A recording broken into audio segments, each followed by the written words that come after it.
सभी बच्चे सह परिवार कुशल मंगल होंगे। देखो बेटा, मैंने आपको हिंदी के अंदर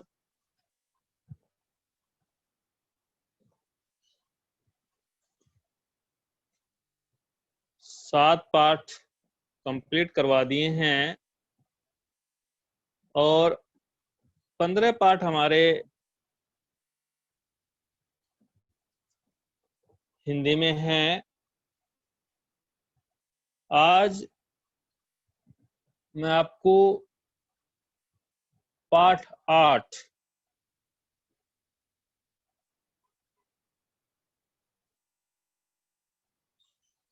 करवाने जा रहा हूं। सभी बच्चे बड़े ध्यान से सुनेंगे, पाठ को पढ़ेंगे। बहुत अच्छा पाठ है।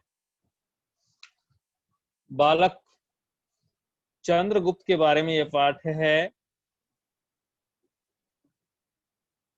इसमें बताया गया है कि व्यक्ति में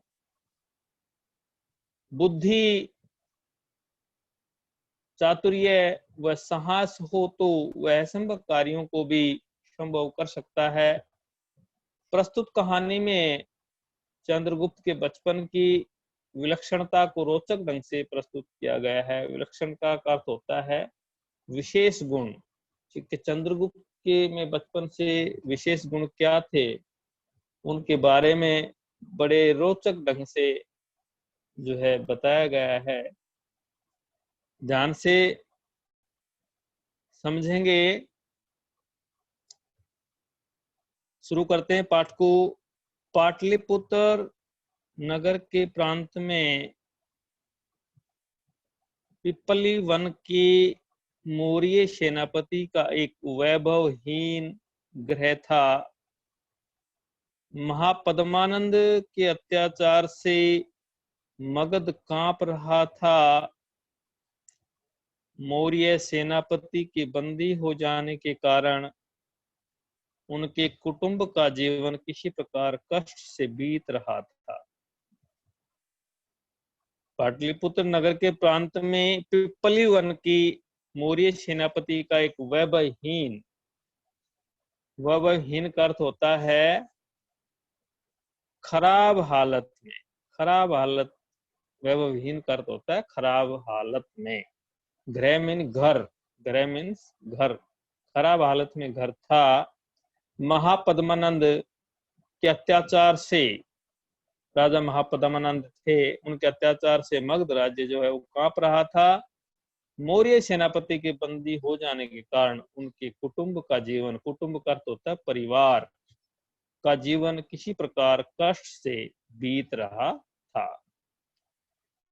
एक बालक उसी घर के सामने खेल रहा था। कई लड़के उसकी प्रजा बने थे और वह था राजा। एक बालक था जो उसी घर के सामने खेल रहा था। कई लड़के उसकी प्रजा बने थे और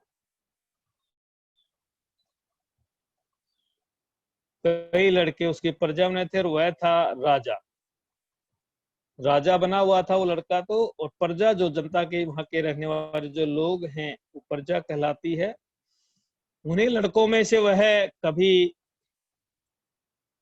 किसी को घोड़ा और किसी को हाथी बनाकर चढ़ता और दंड तथा पुरस्कार आदि देने का राजकीय अभिनय करता। उन्हीं लड़कों में से वह कभी किसी को घोड़ा बनाता, किसी को हाथी बनाकर चढ़ता और दंड तथा पुरस्कार देकर, दंड होता है जो है किसी को सजा देना, पुरस्कार का अर्थ होता है इनाम।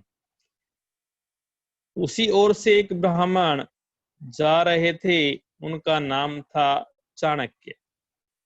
जब वो अभिनय कर रहे थे तो उसी ओर से एक ब्राह्मण जा रहे थे, उनका नाम था चाणक्य।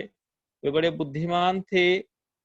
उन्होंने उस बालक की राज क्रीड़ा, उस बालक की राज क्रीड़ा बड़े ध्यान से देखी। उनके मन में कुतूहल भी हुआ, उनके मन में कुतूहल भी हुआ और कुछ विनोद भी सूझा। उन्होंने ठीक ठीक ब्राह्मण की तरह उस बालक राजा के पास जाकर याचना की, राजन, मुझे दूध पीने के लिए गऊ चाहिए। उसी ओर से एक ब्राह्मण जा रहे थे, उनका नाम था चाणक्य। बड़े बुद्धिमान थे, उन्होंने उस बालक के राज क्रीड़ा को बड़े ध्यान से देखा और उनके मन में कुतूहल भी हुआ, कुछ विनोद भी सूझा। उन्होंने ठीक ठीक ब्राह्मण की तरह उस बालक राजा के पास जाकर याचना कर, होता है प्रार्थना, कि मुझे दूध पीने के लिए गऊ चाहिए। अब नेक्स्ट पेज देखेंगे, अगला पेज पढ़ेंगे बेटा। पहला पेज हमने पढ़ लिया है, अब अगला पेज देखेंगे।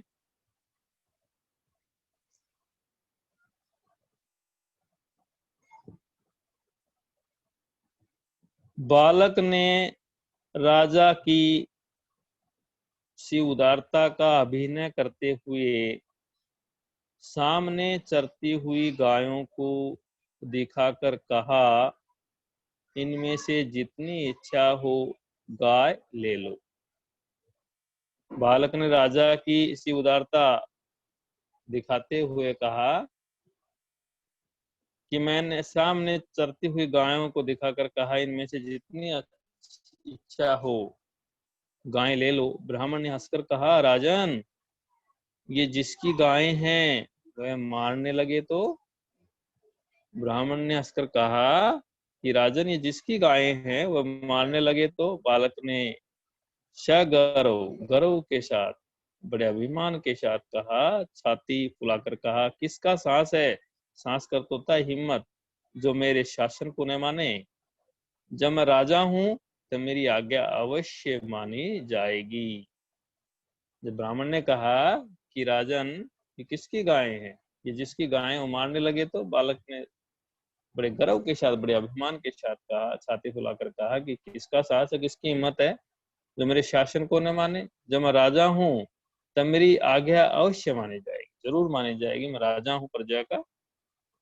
ब्राह्मण ने आश्चर्य से बालक से पूछा, आश्चर्य का अर्थ होता है हैरानी, आश्चर्य का अर्थ होता है हैरानी से पूछा, राजन, आपका शुभ नाम क्या है? ब्राह्मण ने बड़े हैरानी से बालक से पूछा, राजन, आपका शुभ नाम क्या है, बताइए। तब तक उसकी माँ वहां आ गई और ब्राह्मण से हाथ जोड़कर बोली, महाराज, ये बड़ा धृष्ट लड़का है, इसके किसी अपराध पर ध्यान न दीजिएगा। तब उसकी माँ, जब वो कह रहे थे, ब्राह्मण आश्चर्य से पूछ रहे थे बालक से कि राजन, आपका शुभ नाम क्या है, तभी उसकी माँ वहां आ जाती और ब्राह्मण से हाथ जोड़कर कहने लगी कि महाराज, ये बड़ा धृष्ट लड़का है। धृष्ट का अर्थ होता है शरारती, धृष्ट शब्द का अर्थ होता है शरारती, शरारती लड़का है, इसके किसी अपराध पर ध्यान नहीं दीजिएगा। अपराध का अर्थ होता है जुर्म। ब्राह्मण ने कहा, कोई चिंता नहीं, ये बड़ा होनहार बालक है, इसकी मानसिक उन्नति के लिए तुम इसे किसी प्रकार राजकुल में भेजा करो। ब्राह्मण ने कहा, कोई चिंता नहीं, ये बड़ा होनहार बालक, इसकी मानसिक उन्नति के लिए, इसकी जो है मन की जो है दिमाग की जो है विकास के लिए, मानसिक दिमाग, दिमागी विकास के लिए, उन्नति विकास के लिए तुम किसी प्रकार इसे राजकुल में भेजा करो। उसकी मां रोने लगी, बोली, हम लोगों पर राजकोप है और हमारे पति राजा की आज्ञा से बंदी किए गए हैं। उसकी मां रोने लगी, रोकर बोली कि हम लोगों पर राजकोप है,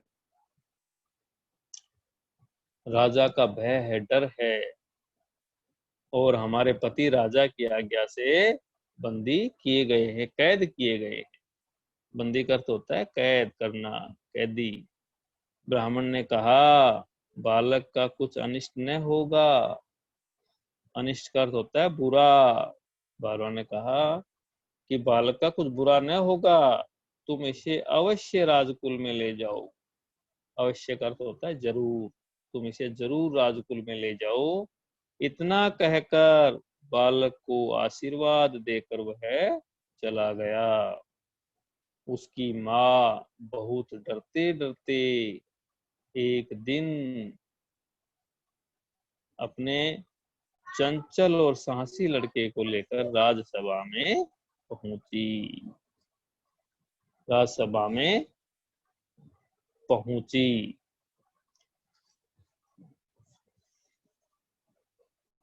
नंद एक निष्ठुर, मूर्ख और त्रासजनक राजा था।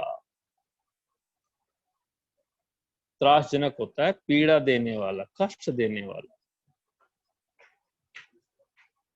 निष्ठुर, कठोर, दया जिसको दया न आती हो, निष्ठुर, कठोर, बिल्कुल हार्ड।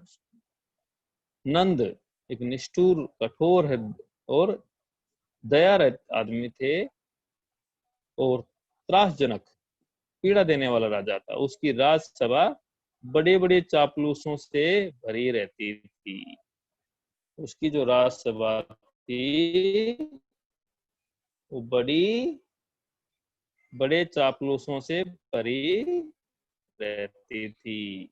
पहले राजा लोग एक दूसरे के बल, बुद्धि और वैभव की परीक्षा लिया करते थे और इसके लिए वे तरह तरह के उपाय रचते थे। पहले राजा लोग एक दूसरे के बल, बुद्धि और वैभव, वैभव का अर्थ होता है शान शौकत, की परीक्षा लिया करते थे। इसके लिए वे तरह तरह के उपाय रचते थे। उसी समय जब बालक माँ के साथ राजसभा में पहुंचा, किसी राजा के यहाँ से नंद की राजसभा की बुद्धि का अनुमान करने के लिए लोहे के पिंजरे में मोम ये कहलाया गया था कि पिंजरे को खोले बिना ही सिंह को निकाल लीजिए।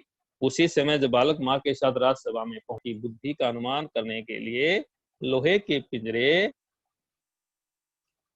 में मोम का सिंह बनाकर भेजा गया था और उसके साथ यह कहलाया गया था कि पिंजरे को खोले बिना ही सिंह को निकाल लीजिए। सारी राजसभा इस पर विचार करने लगी, पर उन चाटुकार मूर्ख सभासदों को कोई उपाय नहीं सूझा।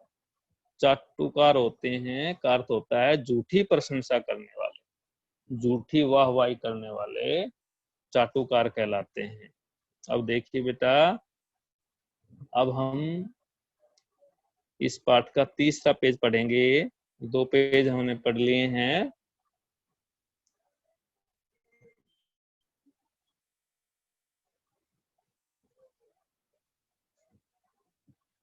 अपनी माता के साथ वह बालक यह लीला देख रहा था। वह भला कब मानने वाला था। उसने कहा मैं निकाल दूंगा।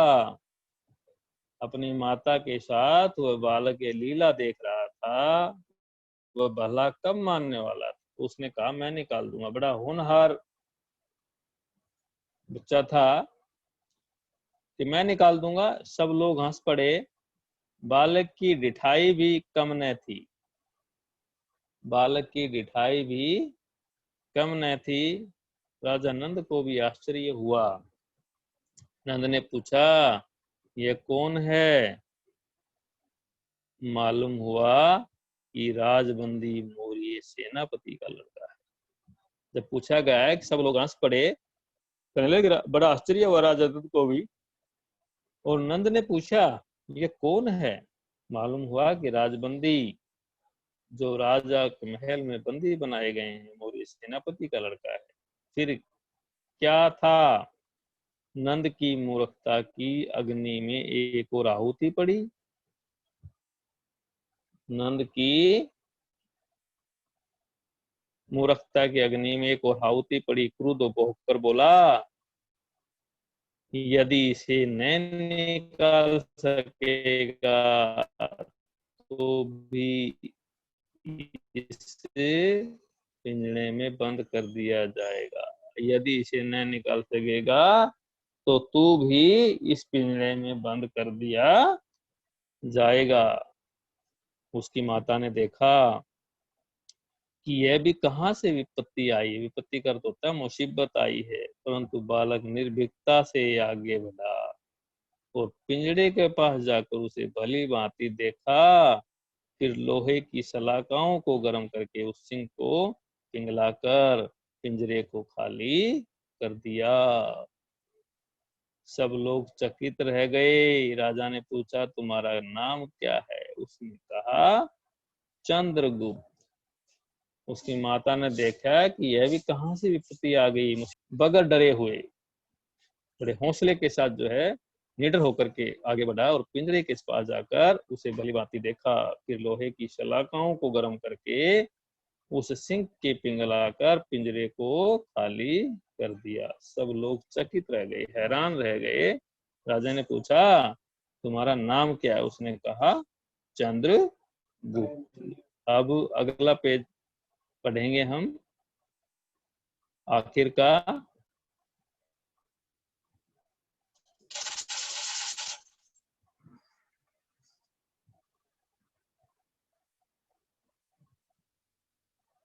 फिर राजा ने प्रसन्न होकर उसे तक्षशिला के विश्वविद्यालय में पढ़ने के लिए भेजा। आगे चलकर यही बालक उसी ब्राह्मण चाणक्य की सहायता से चक्रवर्ती सम्राट चंद्रगुप्त मौर्य हुआ, जो ईसा से 321 वर्ष पहले मगध में पाटलिपुत्र के राज सिंहासन पर बैठा और अपने बाहुबल से यूनानी साम्राज्य के आतंक से भारत को मुक्त किया। फिर राजा ने प्रसन्न होकर उसे तक्षशिला के विश्वविद्यालय में पढ़ने के लिए भेजा।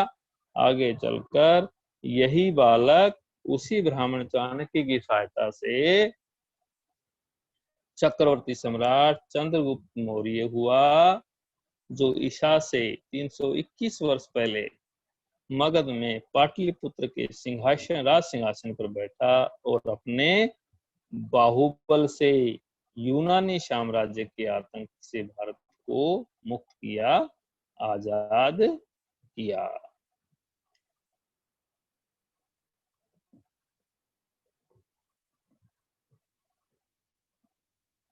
ये बच्चों लेसन था जो हमने पढ़ा, बालक चंद्रगुप्त।